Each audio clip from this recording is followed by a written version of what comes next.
எப்படி net banking மூலியமா bill pay பண்றது அப்படின்னு பார்க்கலாம்.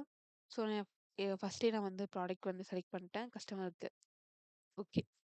இப்போ நான் ப்ரொசீட் டூ செக் அவுட் குடுத்துட்டு, இத வந்து என்னுடைய ப்ராடக்ட் எல்லாம் கரெக்ட்டான்னு பார்த்துட்டு, நான் வந்து ப்ரொசீட் டூ பேமெண்ட் குடுத்துக்கிறேன்.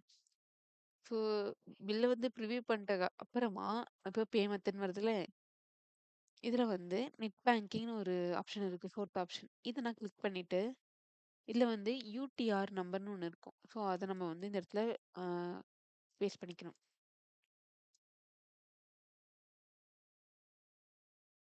ஓகே. அடுத்தது எவ்வளோ அமௌண்ட்டோ, அந்த அமௌண்ட்ட வந்து இங்க வந்து போட்டுக்கணும். ஓகே. இங்க வந்து பிடிஎஃப் ஃபார்மேட்ல இருக்க பேங்கிங் டீட்டெயில்ஸ் உடைய ஃபைல்ஸ வந்து அப்லோட் பண்ணணும் இந்த பிளேஸ்ல. ஆஃப்டர் அப்லோட் பண்ணதுக்கு அப்புறமா இங்க பே குடுத்துட்டு, ஆர்டர் வந்து கம்ப்ளீட் பண்ணிக்கணும்.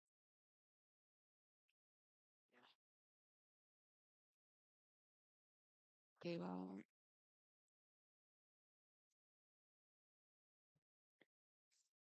ஸோ இதுதான் வந்து நெட் பேங்கிங் மூலியமா ஆர்டர் வந்து கம்ப்ளீட் பண்றது. ஓகே. Thank you.